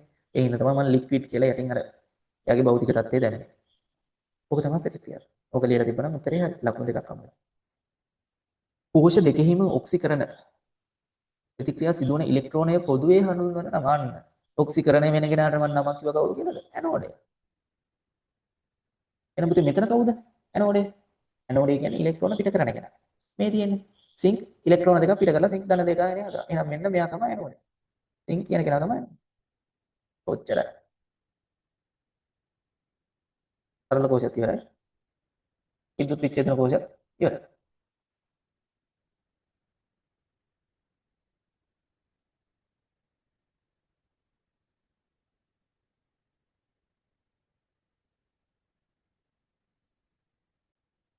හරි. අපි යමු ඊළඟ ප්‍රශ්නයට. කාර්මික වශයෙන් සෝඩියම් ලෝහය නිෂ්පාදනය කිරීම සඳහා B කෝෂය යොදා ගැනීමට හේතුව. මෙන්න මේ B කියන කෝෂය කාර්මිකව සෝඩියම් හදාගන්න ඇයි ගන්න නැත්තේ කියලා අහන්නේ. මේ ඇටෝම ඇයි කාර්මිකව අපිට සෝඩියම් හදාගන්න ගන්න බැරි කියලා. ඒත් ඔයාලට මතක ඇති කාර්මිකව සෝඩියම් ක්ලෝරයිඩ් සෝඩියම් නිපදවද්දී අපි ක්‍රමයක් පාවිච්චි කරා. මොකද ක්‍රමය? අර වානේදල් පාචීර කෝෂකමය කියලා. මතකද දන්නේ නැහැ ඒක. ඉහිම් බලන්න 11 තුන්වෙනි පාඩම. ඒකේ තියෙනවා අපි මේ කතා කරන විද්‍යුත් ඡේදන පාඩම නැත්නම් විද්‍යුත් රසායන පාඩමේ තියෙනවා වානේදල් පාචීර කෝෂකමය කියලා. ඒකේ කරන්නේ මේ වගේ ඇටෝමක්ම තමයි. හැබැයි මේකේ අර අපි කතා කරන ඇනෝඩය වට කරනවා වානේදලකින්. හේතුව මොකද්ද? හේතුව මේ සෝඩියම් කියන කෙනා ඊටාම ප්‍රතික්‍රියාශීලී. ඔයාලා දන්නවා සක්‍රියතා ශ්‍රේණිය අපි ඉස්සෙල්ලා ලිව්වා. සක්‍රියතා ශ්‍රේණිය දෙවෙනියට ඉන්නේ මෙයා මේ. සෝඩියම් කියන කෙනා සක්‍රියතා ශ්‍රේණිය දෙවෙනියට ඉන්නේ. ඒක ප්‍රශ්නේ තමයි මෙයා මෙතනදී සෝඩියම් වෙන් වුණාට මෙතනින් හැදෙනවා ක්ලෝරින් වායුව. එයත් එක්ක මොනව වෙන්න පුළුවන්ද? ප්‍රතික්‍රියා කරන්න පුළුවන්. එහෙම ප්‍රතික්‍රියා කරොත් වෙන්නේ ආය මේ ද්‍රාවණය ඇතුළම සෝඩියම් ක්ලෝරයිඩ් හැදෙනවා. සෝඩියම් වෙනම නිස්සාරණය කරගන්න බෑ. ඔන්න ওই ප්‍රශ්නේ හින්දා තමයි අපි මෙයාව මේ ක්‍රමයට හදාගන්න. නැත්නම් ඒකට වෙනම ක්‍රමයක් තියෙනවා. ඒකේ නම තමයි වානේදල් ප්‍රාචීර කෝෂ ක්‍රමය කියලා. ඒක චුට්ටක් නෝට් එකේ බලන්න. හරි. දැන් අපි මේක යමු. මොකද මේ කියන්නේ කාර්මික වශයෙන් මෙහෙම කරන්න බැරි හේතුව. එහෙනම් අපිට ලියන්න පුළුවන්. හේතුව තමයි කැතෝඩිය අසල හැදෙන සෝඩියම් ක්ලෝරින් සමග නැවත ක්‍රියා කර සෝඩියම් ක්ලෝරයිඩ් සෑදිය හැකි නිසා. එහෙනම් ලියන්න පුළුවන් මෙන්න මෙහෙම. කැතෝඩය හැදෙන සෝඩියම් නැවත ක්ලෝරින් සමග ක්‍රියා කර සෝඩියම් ක්ලෝරයිඩ් සෑදිය හැකි නිසා. ඔක ලියලා තිබ්බනම් හරි. හරි අපි යමු එහෙනම් ඊළඟ කොටසට. ඊළඟ කොටස තමයි C කොටස. හරි. මිශ්‍රණවල අඩංගු සංඝටක වෙන් කර ගැනීමට අදාළ අවස්ථා තුනක් පහත සඳහන් වේ. මිශ්‍රණවල සංඝටක වෙන් කිරීම 11 වසර 3 වෙනි පාඩමේ තිබේ. එතකොට ඒකේ ක්‍රම රාශියක් තිබ්බා. මිශ්‍රණවල සංඝටක වෙන් කිරීම. මම කිහිපයක් මතක් කරන්නම් මොනවද තිබ්බේ? පළවෙනි එක තිබ්බා යාන්ත්‍රික වෙන් කිරීම. මතකයි අර පෙරලා, ගරලා ඊට පස්සේ තවර ජලයේ පා කරලා, චුම්බක වලට ලං කරලා අන්න එහෙම භෞතික ක්‍රමයක්. කියනවා යාන්ත්‍රික වෙන් කිරීම. දෙවෙනි එක වාෂ්පීකරණය. අර මතකද මුහුදු ජලයෙන් ලුණු වෙන් කරද්දී වාෂ්පීකරණය භාවිතා කරනවනේ. ඊළඟ එක පෙරනවා. තව පුළුවන් ස්පටිකීකරණයට ලක් කරන්න. තව එකක් තියෙනවා පුනස්පටිකීකරණයට. තව ද්‍රාවක නිස්සාරණය කියලා එකක්. සරල ආසවනේ, භාගික ආසවනේ, හුමාල ආසවනේ කියලා එකක්. වර්ණලේඛ ශිල්ප ක්‍රමය කියලා සංඝටක වෙන් කර ගැනීමට අදාළ ශිල්ප ක්‍රම ගොඩක් කතා කරා. ඒතකොට දැන් මේකෙන් අහන්නේ මොකද්ද මේ කියන එක. khනිජ මේකට භාවිතා කරන්න පුළුවන් ශිල්ප ක්‍රමය මොකද්ද? khනිජ වැලි වලින් විවිධ khනිජ වෙන් කර ගැනීම. පුතේ ඔක අපි කතා කරා. යාන්ත්‍රික වෙන් කිරීම නැත්නම් භෞතික වෙන් කිරීම යටතේ අපිට පුළුවන් වුණා පෙරලා, ඊට පස්සේ ගරලා, ඊට පස්සේ ජලයේ පා කරලා, චුම්බක වලට ලක් අන්න ඒ වගේ විවිධ භෞතික ක්‍රම වගේ පුළුවන් වුණා. මේකේ තියෙන khනිජ වැලිනේ. khනිජ වැලි වලින් khනිජ ඉවත් කරන්න නම් අපිට ගන්න තියෙන එකම ක්‍රමය තමයි යාන්ත්‍රික වෙන් කිරීම නැත්නම් භෞතික වෙන් කිරීම කියලා කියන්න පුළුවන්. එහෙනම් ඒකට ලියන්න පුළුවන් යාන්ත්‍රික වෙන් කිරීම වගේ.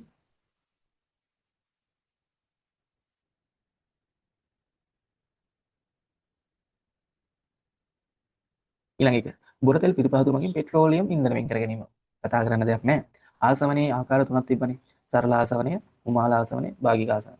පුතේ අර වාෂ්පශීලී සංඝටක ගොඩාක් තියෙනවා නම් ඒකට අපි ගන්නේ භාගික ආසවනය. ඒතකොට බොරතෙල් වලින් ඔය පෙට්‍රල් ඩීසල් අර වෙන් කර ගන්නවා නම් ඒකට ගන්න එකම ක්‍රමය මතක තියාගන්න භාගික ආසවනය. ඊට පස්සේ ලින් ජලයෙන් ආශ්‍රිත ජලය. ඒ කියන්නේ ලින් ජලයෙන් පිරිසිදු ජලය ගන්න මොකද කරන්නේ කියලා. ඒකට අපි ක්‍රමයක් භාවිතා කරනවා. ඒකට කියනවා සරල ආසවනය. මුහුදු ජලයෙන්ුත් පුළුවන්, ලින් ජලයෙන්ුත් පුළුවන්. ඕකේ. මුහුදු ජලයෙන් පිරිසිදු ජලය කොහොමද හදන්නේ කියලා අහුවොත් සරල ආසවනය. අයි කතා නැහැ. හරි. විද්‍යාගාරයේ සම්මත ද්‍රාවණය සැකසීම සඳහා ද්‍රාවකයක් ලෙස ආශ්‍රිත ජලය සුලභව යොදා ගැනීම. මවුල ඝන ඩෙසිමීටරයට එකක් වන සෝඩියම් ක්ලෝරයිඩ් ද්‍රාවණයක ඝන සෙන්ටිමීටර් 100ක් සදා ගැනීමට අවශ්‍ය සෝඩියම් ක්ලෝරයිඩ් ස්කන්ධය ගණනය කරන්න. හරි. යමු එහෙනම්. මේක ඇවිල්ලා 6C දෙවෙනි ප්‍රශ්නේ. C කොටසට එනවා. C කොටසේ කියනවා මෙන්න මෙහෙම දෙයක්. ද්‍රාවණයක් හදා ගන්න ඕනලු මවුල ඝන ඩෙසිමීටරයට සෝඩියම් ක්ලෝරයිඩ් වලින් මෙයාගේ ඝන සෙන්ටිමීටර යාලා කියන්නේ 100ක් නේද? මට මතක විදිහට ඕක ඝන සෙන්ටිමීටර 100ක්. මේ ගාන හදන්න ඉස්සෙල්ලා පොඩි දෙයක් මම කියන්නම්. සම්බන්ධයක් තියෙනවා. ඝන සෙන්ටිමීටර 1000ක් කියන්නේ මට කියන්න ඝන ඩෙසිමීටර කීයද? ඝන ඩෙසිමීටර 1යි. ඕය මේ සම්බන්ධය මතක තියෙන්න ඕනේ මේ ගාන හදන්න යනවනම්. දැන් අපෙන් අහන්නේ මෙහෙම සෝඩියම් ක්ලෝරයිඩ් වල සාන්ද්‍රණය එකක් වල ඒ ද්‍රාවණයකින් ඝන සෙන්ටිමීටර 100ක් කොහොමද හදාගන්නේ? ඔක තමයි ප්‍රශ්නේ. ප්‍රශ්නෙට උත්තරේ මෙච්චරයි. දැන් දීලා තියෙන දත්ත දිහා බලන්න. දීලා තියෙන සාන්ද්‍රණය ඊට පස්සේ පරිමාවක් දීලා තියෙනවා. අපෙන් අහන්නේ ස්කන්ධයක්. සෝඩියම් ක්ලෝරයිඩ් ස්කන්ධය කොච්චරද කියලා. සාන්ද්‍රණයේ පරිමාව දීලා තියෙනවා නම් අපිට මතක් වෙන්න ඕනේ පළවෙනි සමීකරණේ C සමානයි n බෙදීම v. මොකද මේ C කියන්නේ සාන්ද්‍රණය. මේවා දැනගෙන ඉන්න ඕනේ දැන්. මේ සමීකරණ n කියන්නේ මවුල ගණන, v කියන්නේ පරිමාව. හරි. දැන් මොකද කරන්න යන්නේ? ඉස්සෙල්ලාම මම මේ සමීකරණයට ආදේශ කරනවා. සාන්ද්‍රණය ද්‍රව මිශ්‍රණයේ තියෙනවනේ. මිශ්‍රණයේ මවුල ගණන ඩෙසිමීටරයට එකයි. එහෙනම් සාන්ද්‍රණය මෙච්චරයි. මවුල ගණන අපි දන්නේ නැහැ. මේක දීලත් නැහැ තත්ත්වයක් විදියට. මවුල ගණන තමයි මේ හොයන්නේ. මේ සාන්ද්‍රණයේ තියෙන ද්‍රාවණයේ පරිමාව කොච්චරද? ඝන සෙන්ටිමීටර 100ද. අන්න මෙතන දැන් ඝන සෙන්ටිමීටර 100 කියලා දාන්න පුළුවන්ද? අවසරෙන් ඉන්නේ. එලිම වචනේ උත්තරින් දෙන්න ඕනේ මොකක් කියලාද? බෑ කියලා. ඇයි ඒ? මෙතන පුතේ සමීකරණයට ආදේශ කරද්දී ඝන ඩෙසිමීටර වලින් ආදේශ කරලා තියෙන්නේ. එහෙනම් මෙතෙන්ට ආයේ ඝන සෙන්ටිමීටර දාලා මේව කරගන්න යන්න එපා. අනිවාර්යයෙන්ම දාපු ඒකක වලින්ම දාන්න. එහෙනම් ඝන ඩෙසිමීටර වලින් නම් දැන් මෙයක් දාන්න ඝන ඩෙසිමීටර වලින්. බය නැතුව. හරි. මොකද්ද දාන්න පුළුවන් ඝන ඩෙසිමීටර? ඝන සෙන්ටිමීටර 100 නේ දැන්. දැන් ඝන සෙන්ටිමීටර 1000ක් කියන්නේ ඝන ඩෙසිමීටර එකයි නම් ඝන සෙන්ටිමීටර 100ක් කියන්නේ කීයද කියලා බලන්න යන්න. මට කියන්න ඝන සෙන්ටිමීටර 1000ක් කියන්නේ ඝන ඩෙසිමීටර එකක් නම් ඝන සෙන්ටිමීටර 100ක් කියන්නේ කොච්චරද කියලා බලන්නේ කොහොමද? දැන් මේ 1000 100 කරේ කීයෙන් බෙදලාද? 10න් බෙදලානේ. එහෙනම් මෙයක් කීයෙන් බෙදන්න ඕනේ? 10න් බෙදන්න. එතකොට එනවා කීයද? 0.1 ඝන ඩෙසිමීටර. ඕ උරි දෙයක්. ඔන්න එහෙනම් පරිමාව දැම්ම අපි ඝන ඩෙසිමීටර කීයයි කියලාද? 0.1යි කියලා. යමු එහෙනම් මේක දැන් සුළු කරලා මවුල ගන්න හොයන්න ඕනේ. එහෙනම් n සමානයි 1 ගුණ 0.1යි මවුල. ඒ කියන්නේ 0.1. අන්න මවුල ගන්න ආවා. දැන් මේ ආවේ මොන මවුලද? මේ ද්‍රාවණයේ තියෙන සෝඩියම් ක්ලෝරයිඩ් මවුල ගන්න. අපෙන් මවුල ගන්න දහන්නේ නෑ. අපෙන් අහන්නේ සෝඩියම් ක්ලෝරයිඩ් ස්කන්ධය කීයද කියලා. ස්කන්ධයයි මවුල ගන්නයි අතර තිබ්බා සමීකරණයක්. මොකද සමීකරණය n සමානයි සිම්පල් m බෙදීම කැපිටල් m. මේ සමීකරණයත් මතක තියෙන්න ඕනේ. ඒතකොට n කියන්නේ මොකද්ද? මවුල ගණන. m කියන්නේ සිම්පල් m කියන්නේ ස්කන්ධය. සෝඩියම් ක්ලෝරයිඩ් ස්කන්ධය. කැපිටල් m කියන්නේ මෞලික ස්කන්ධය. ඒ කියන්නේ මෞලයක තියෙන ස්කන්ධය. මෞලික ස්කන්ධය. හරි. දැන් එහෙනම් අපි ඒකට ආදේශ කරමු. හරි. මොකද කරන්න තියෙන්නේ? එහෙනම් මෞල ගණන දන්නවා. කීයද ආවේ? 0.1යි මෞල සමානයි. ස්කන්ධය තමයි අපි දන්නේ නැත්නම් ඒක තමයි හොයන්න යන්නේ. මෞලික ස්කන්ධයේ ගාණෙම දීලා තියෙනවා කීයයි කියලාද? 58.5යි මෞලයට ග්‍රෑම්. මෞලික ස්කන්ධයේ ඒකකය මතකයිනේ. මේ තියෙන මෞලික ස්කන්ධයේ ඒකකය. මෞලයට ග්‍රෑම්. හරි දැන් මේක සුරු කරලා ඉන්න හදන්න. එහෙනම් 58.5 ගුණ කරන්න ඕනේ 0.1කින්. මේ ගුණ කරන පාඩම මම කියලා දෙන්න යන්නේ නැහැ. මේක ගුණ කරපුවාම එනවා 5.85 ග්‍රෑම් කියලා. එහෙනම් මේ ද්‍රාවණය හදා ගන්න ඕන. මේ ද්‍රාවණය හදා ගන්න ඕන. සෝඩියම් ක්ලෝරයිඩ් ස්කන්ධය කීයද? මේ තියෙන්නේ 5.85 ග්‍රෑම්. එහෙනම් අර ටික මෙතන ඉතින් හදලා ලියන්න ඕනේ. උත්තරේ විතරක් දාලා බෑ. මම අතන හැදුවානේ. ඔව් හදපු එක. මේ තියෙන්නේ. ඔන්න ඕක හදලා තිබ්බනම් උත්තරේට ලකුණු දෙකක් හම්බ වෙනවා. කොච්චර ලේසිද බලන්න. යමු ඊළඟ දානට. විද්‍යාගාරයේදී ඉහත එහි සඳහන් කරන සෝඩියම් ක්ලෝරයිඩ් ද්‍රාවණය සාදා ගැනීමේදී අනුගමනය කරන පියවර අනුපිළිවෙලින් ලියන්න. ඔය මොකද්ද ඔය අහන්නේ නොකිය. මතකද?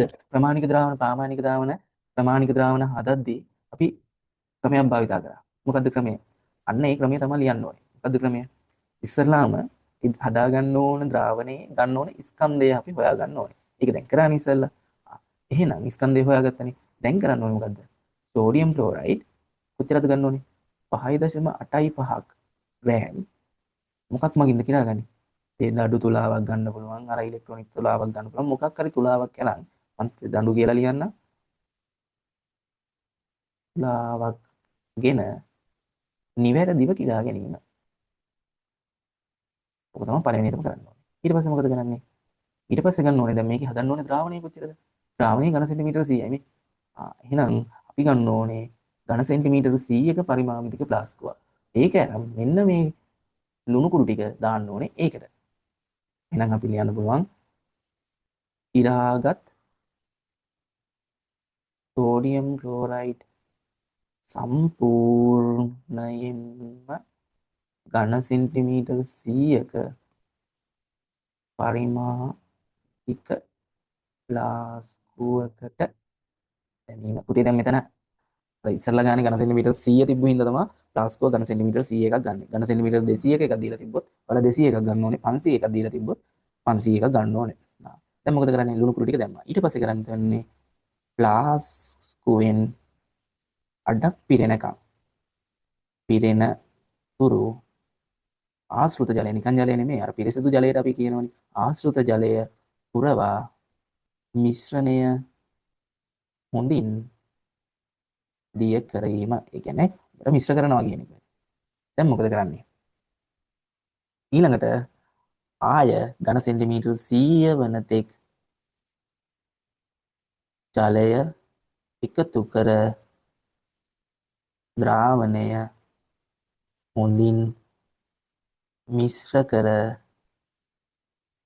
ලේබල් කරනවා. ලේබල් කරනවා කියන්නේ මොකද්ද? අර ලේබල් එකක් ගහනවා. මොකද්ද ගන්න ලේබල් එක? සෝඩියම් ක්ලෝරයිඩ් සාන්ද්‍රණය කොච්චරයි කියලාද? C = 1 මවුල ඝන ඩෙසිමීටරයට කියලා අර පරිමාණික ප්ලාස්කුවේ ඔන්න ඔහොම ලේබල් එකක් ගන්නවා. එච්චරයි. ඔන්න ඕක තමයි ප්‍රමාණික ද්‍රාවණ පිළියෙල කරනවා කියලා කියන්නේ. පරිමාණික ප්ලාස්කුව මතකද නේද? යමු ඊළඟට. තියෙන භෞතික විද්‍යාව කොටස. 7. මාර්ගයක වාහනයක් ධාවනය කිරීමේදී ප්‍රවේශම් විය යුතු අතර අනිවාර්යයෙන්ම මාර්ග නීති පිළිපදිය යුතුය. ඔව් අනිවාර්යෙන්ම අපි ඒක දන්නවද නේද? වාහනයක ගමන් කිරීමේදී ලේදුරා මෙන්ම මගීන්ද ආසනපති වෙනදීම වැදගත්ලු. ඔව් ඒකත් අපි දන්නවා. මොකක්ද ඒකට හේතුව කියලා අහනවා. මොකද දන්නේ නැහැ නේද හේතුව? හේතුව තමයි වාහනේ ආසනපති ඇලඳගෙන නොසිටියොත් හදිසියෙම දැන් හිතන්න වාහනයක යද්දි පාරට පයින්නවා හරකෙක්. දැන් මොකද කරන්නේ? බ්‍රේක් ගහනවනේ. බ්‍රේක් කරනවා. බ්‍රේක් කරපු ගමන් මොකද වෙන්නේ? ඔයාලා සීරම ඉස්සරහට විසි වෙන්න හදනවා. ඉස්සරහට විසි වෙනවා. ඉතින් අන්නේ විසි වෙන එක වළක්වන්න තමයි විසික් වෙලා අර ඩෑෂ්බෝඩ් එකේ හරි මොකේ හරි ස්ක්‍රීන් එකේ හරි කොහේ හරි ගිහිල්ලා වදින එක වළක්වන්න තමයි වාහන මෝටර රථවල මොනවද තියෙන්නේද? ආසන පටි තියෙන්නේ. මොකද සාමාන්‍ය වේගයකින් නෙමෙයි ළමයි යන්නේ. නේ ඔයාලට නිකන් හිතන්නකෝ හොඳ BMW හරි Benz එකක් හරි කාර් එකක් දුන්නොත් ඔයාලා පදින ස්පීඩ් එක ඔයාලා දන්නවනේ. ඒකයි ඒ ආසන පටි පළඳින්න කියලා කියන්නේ. එහෙනම් අපි ඔක ලියන්න ඕනේ මෙතන. කොහොමද ලියන්නේ?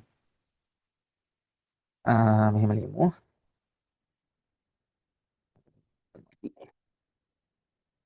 ලියමු චූටියට. තිරිංග යෙදීමේදී මගින් ඉදිරියට විසිවී අනතුරු සිදුවීම දැක්වීමට ඕන හරි. තිරිංග යොදද්දී මගින් ඉදිරියට විසීලා අනතුරු සිදුවීම වළක්වන්න තමයි ඔය ආසන ප්‍රතිඵල දෙන්න ඕනේ. ඒත් සඳහන් පිළිතුර හා සම්බන්ධ ඵලිතය පිළිබඳ නිව්ටන් නියමය දක්වන්න. නිව්ටන් නියම අංක 1. එහෙනම් ලියන්න පුළුවන් නිව්ටන්ගේ පළවන නියමය. මොකක්ද නිව්ටන්ගේ නියමයේ පළවෙනි එක? ඒ නියම තුනක් තියෙනවා. දැන් අහන්න යන්නේ මම. මොකද පළවෙනි නියමය? පළවෙනි නියමයෙන් කියන්නේ මෙන්න මෙහෙම දෙයක්. මතක් කරගන්න මාත් එක්කම. මොකද පළවෙනි නියමයෙන් කියන්නේ මෙන්න මෙහෙම අදහසක් කියන්නේ. පළවෙනි නියමයෙන් කියන්නේ වස්තුවක් මත බාහිර අසමතුලිත බලයක් යෙදෙන තුරු නිශ්චල වස්තුන් නිශ්චලතාවයේ පවතින අතර චලනය වන වස්තුන් ඒකාකාර ප්‍රවේගයෙන් චලනය වේ. මොකද මේ කියන්නේ? වස්තුවක් මත බාහිර අසමතුලිත බලයක් යෙදෙන තුරු නිශ්චල වස්තුන් නිශ්චලතාවයේ පවතින අතර චලනය වන වස්තුන් ඒකාකාර ප්‍රවේගයෙන් චලනය වේ. ඒ කියන්නේ මෙන්න මෙහෙම අදහසක්. දැන් වස්තුවක් තියෙනවා එයාට බාහිර කිසිම බලයක් නැත්නම් එයා ඉන්නේ නිශ්චලව කියලා කියනවා. හැබැයි මොකක් හරි බාහිර අසමතුලිත බලයක් තියෙනවා නම් එයා අනිවාර්යෙන්ම මොකක් වෙන්න ඕනේ කියනවද? අනිවාර්යෙන්ම මොකක් හරි ත්වරණයක් හරි මන්දනයක් හරි වෙන්න ඕනේ කියලා මේ කියන්නේ. මම ආපහු පැහැදිලි කරනවා වස්තුවක් මත බාහිර අසමතුලිත බලයක් නැත්නම් එක්කෝ එයා නිශ්චලව ඉන්නවා නැත්නම් ඒකාකාර ප්‍රවේගයෙන් යනවලු. මම පොඩි උදාහරණයක් කියන්න. දැන් මේ හිතන්න මේ බෝලයක් තියෙනවා මේ බෝලේ මෙහෙම නිශ්චලව තියෙන්නේ. ඒ කියන්නේ මෙයා වටේ කොහොමද බලයක් ක්‍රියාත්මක වෙනවද? අසමතුලිත ඒ කියන්නේ බාහිරින් බලයක් ක්‍රියාත්මක වෙනවලුද? නැහැ.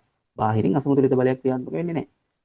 මම ඒකට කියන්නේ අසමතුලිත බලයක් කියන වචනේ කියන්නම හේතුව දැන් මේකට කියන්න පුළුවන් බාහිරින් බලයක් ක්‍රියාත්මක වෙනවද කියලා. නෑ. බාහිරින් බලයක් ක්‍රියාත්මක වෙලා නිශ්චලව ඉන්න අවස්ථා නැද්ද? තියෙනවා. ඒ මේ බෝලේ මෙහෙන් නිව්ටන් 10කින් මේ පැත්තට තල්ලු කරනවා කියලා හිතන්න. තව කවුරු හරි කෙනෙක් ඇවිල්ලා මේ පැත්තෙන් නිව්ටන් 10කින් තල්ලු කරනවා කියන්නේ. එතකොට මේ 10ට 10 මොනවා වෙනවද? කැපිලා යනවනේ. හැබැයි බලයක් ක්‍රියාත්මක වෙනවා. හැබැයි මෙයා නිශ්චලයිනේ. අන්න ඒ හින්දා තමයි අසමතුලිත කියන වචනේ එන්නේ. ඔර ඒ වචනේ අනිවාර්යයෙන්ම ලියන්න ඕනේ. මොකද වචනේ බාහිරින් අසමතුලිත බලයක් එදෙනකන් නිශ්චල වස්තු නිශ්චලයිලෝ. ඒකාකාර ප්‍රවේගයෙන් යනයි මොකක් වෙනවලු? ඒකාකාර ප්‍රවේගයෙන් යනවලු. මම ඒකත් පැහැදිලි කරන්න. ඒකාකාර ප්‍රවේගයෙන් යන කෙනෙක් කොහොමද ඒකාකාර ප්‍රවේගයෙන් යන්නේ කියන එක. දැන් මේ තියෙන පෘථිවිය කියලා හිතන්න මේ මන් කඩේරි වලින් අඳින්නේ මේ වායු ගෝලය කියලා හිතන්න. පුතේ රොකට් එකක් යනවා කියලා හිතන්න මේ වායුගෝලයෙන් පිටතට. ඔන්න දැන් එයා ඉන්නේ අභ්‍යවකාශයේ. මෙන්න රොකට් එක. මේ රොකට් එකේ තියෙනවා කියලා හිතන්න වේගය 40යි ms ඍණ 1 කියලා ප්‍රවේගයක්. ප්‍රවේගයක් 40යි ms ඍණ 1. ඔයාලා දන්නවද විශේෂම සිද්ධිය? මේ අභ්‍යවකාශයේ කිසිම බාහිර බලයක් ක්‍රියාත්මක වෙන්නේ නැහැ. ඒ හින්දා මෙයාගේ එන්ජින් එක ක්‍රියාත්මක කරත් නැතත් මෙතනින් වායුගෝලයේදී මෙයාට 40ක් තිබ්බනම් මෙයා මේ 40ෙන්ම යනවා. ඒකේ කිසිදු වෙනසක් නැහැ. ඔය රොකට් එහෙම වෙනත් ග්‍රහ ලෝක වලට යවද්දී ඒකට ඉන්ධන වලට තෙල් පිච්චෙනවනේ. ඒ පිච්චෙන්නේ මෙන්න මේ වායුගෝලයේ තරණය කරන්න. ඇයි ඒ? ඔයාලා දන්නවා වායුගෝල මේ අපේ පෘථිවියේ කවුරු හරි පෘථිවිය ආසන්නයේ ඉන්නවා නම් මේ පෘථිවිය මත බාහිර ඒ වස්තුව මත බාහිර අසමතුලිත බලයක් ක්‍රියාත්මක වෙනවා. ඒ බලයට කියනවා ගුරුත්වාකර්ෂණ බලය කියලා. අහලා ඇතිනේ නේ? අර අපේ පෘථිවියේදී මේ වස්තුව පල්ලෙහාට අදිනවා. ඒක බාහිර බලයක් ක්‍රියාත්මක වෙනවා. මේ බලය ක්‍රියාත්මක වෙනකන් ඒ බලයට විරුද්ධව බලයක් දීලා තමයි වස්තුව යවන්න ඕනේ එතනින් පිටට. හැබැයි අභ්‍යවකාශයට යද්දී කොහෙවත් බාහිර බලයක් නැහැ. එයාට මුලදී ප්‍රවේගයක් තිබ්බනම් 40 වගේ නැත්නම් මොකක් හරි ප්‍රවේගයක් ඔයාලා කැමති ප්‍රවේගයක් ගන්න. ඒ ප්‍රවේගයෙන්ම යනවා. ඔක තමයි නිව්ටන්ගේ පළවෙනි නියමය. මම හිතනවා පැහැදිලි කියන එක. හරි. දැන් දෙවෙනි නියමයෙන් මොකද කියන්නේ? දෙවෙනි නියමයෙන් කියනවා වස්තුවක් මත ක්‍රියාත්මක කරන ත්වරණය. ඒ කියන්නේ ප්‍රවේගය වැඩිවීම. ඊට යොදනු ලබන බලයට අනුලෝමවත් එහි ස්කන්ධයට ප්‍රතිලෝමවත් සමානුපාතික වෙනවා කියලා. ඕකෙන් සමීකරණයක් ආවා F සමානයි m a කියලා. ඕක මතක තියාගන්න ඕනේ. F කියන්නේ බලය, m කියන්නේ ඒ වස්තුවේ ස්කන්ධය, a කියන්නේ ත්වරණය. මම අර චලිතය පාඩමේ තිබ්බ පොඩි සමීකරණ ටිකත් ඒකත් මතක් කරලා යන්නම්. පළවෙනි එක තමයි විස්ථාපනය. දන්නවනේ කොහොමද ඔයාලා? ප්‍රවේගය විස්ථාපනය කියන්නේ අර ස්ථාන දෙකක් අතර කෙටිම දුර. a කියලා සහ b කියලා ලක්ෂ දෙකක් තියෙනවා නම් ඒ ලක්ෂ දෙක අතර කෙටිම දුර තමයි විස්ථාපනය කියලා කියන්නේ. විස්ථාපනයම ඉන්නේ. විස්ථාපනය දන්නේ තේරෙයි කිව්වේ මීටර වලින්. දැන් ප්‍රවේගය ඔයාලා දන්නවනේ ප්‍රවේගය කියන්නේ මොකද්ද? විස්ථාපන වෙනස බෙදීම කාලය. ත්වරණය කියලා කියන්නේ මේ සමීකරණ දැනගෙන තියෙන්න ඕනේ. එකපාර මතකින් ලියන්න. මතක නැත්නම් ඉතින් අද මතක තියාගන්න. වෙන කරන්න දෙයක් නැහැ. ත්වරණය කියන්නේ ප්‍රවේග වෙනස බෙදීම කාලය. උදේ වස්තුවක ඉන්න පුළුවන් චලිතාකාර මේ ඉන්න පුළුවන් අවස්ථා කිහිපයක් තියෙනවා. මම මගේ පාඩම උගන්වද්දී මම කියලා දීලා තියෙනවා. ඒක වස්තුවකට නිශ්චලව ඉන්න පුළුවන්. නැත්නම් වස්තුවකට ඒකාකාර ප්‍රවේගයෙන් යන්න පුළුවන්.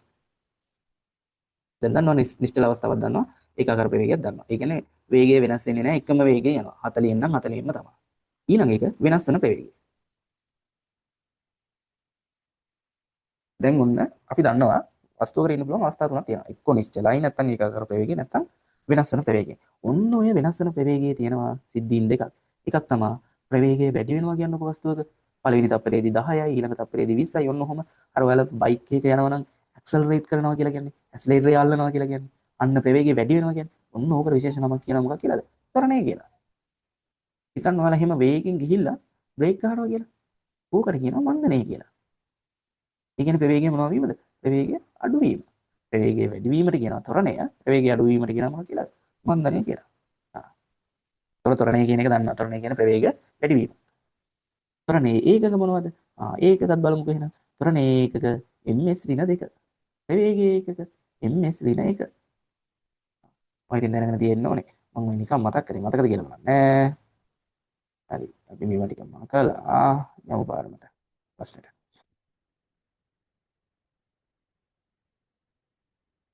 ඉන්ටකෝ. හරි. ගන්න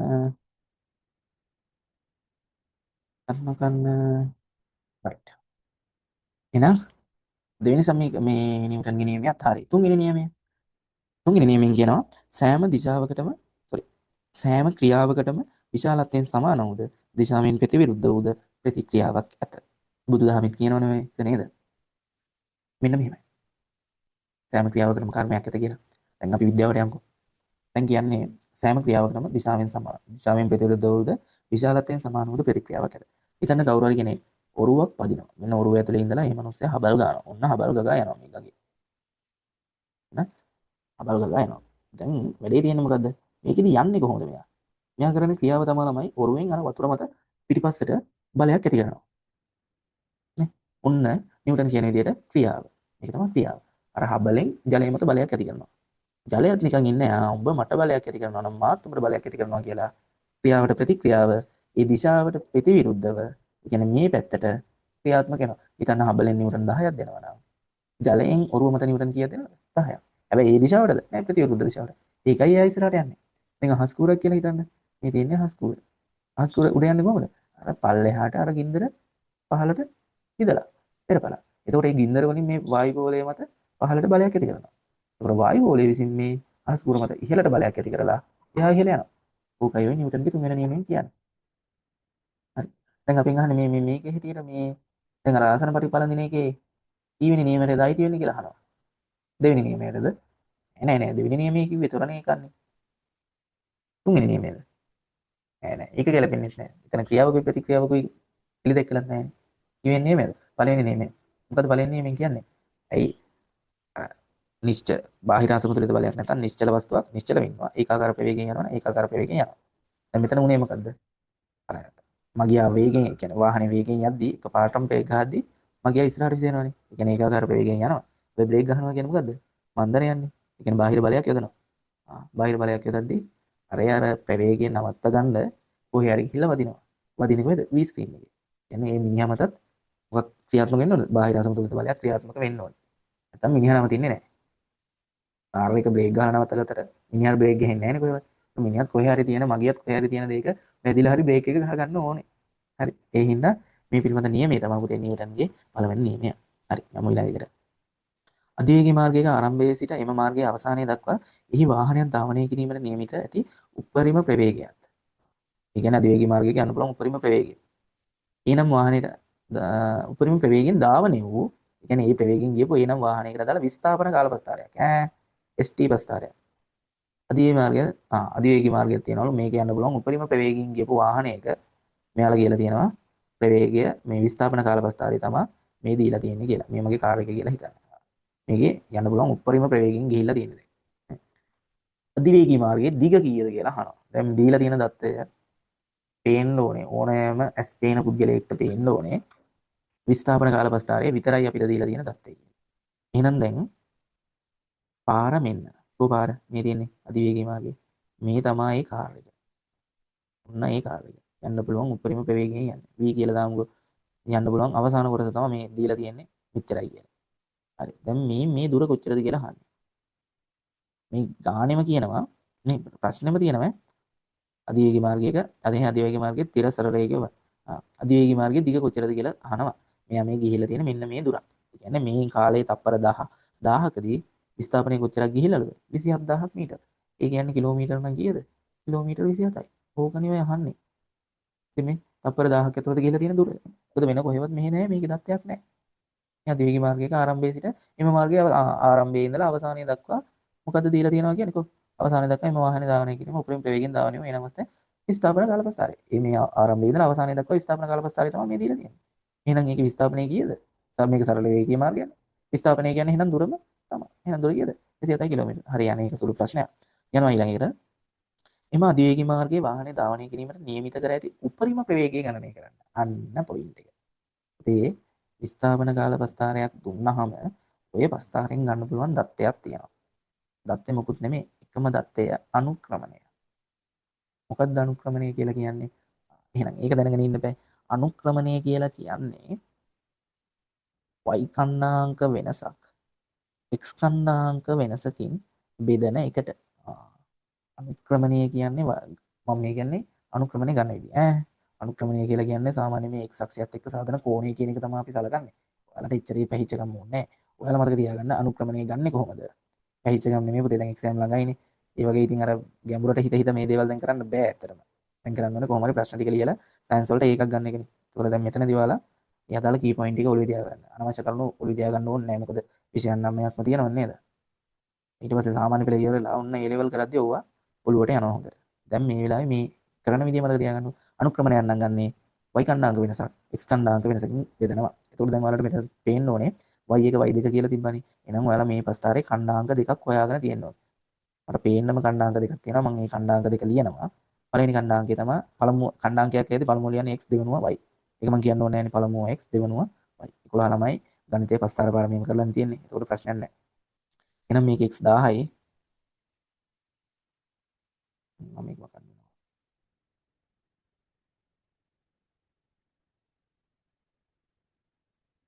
x 1000යි y කියලා මෙතන දෙනවා 27000යි කියලා.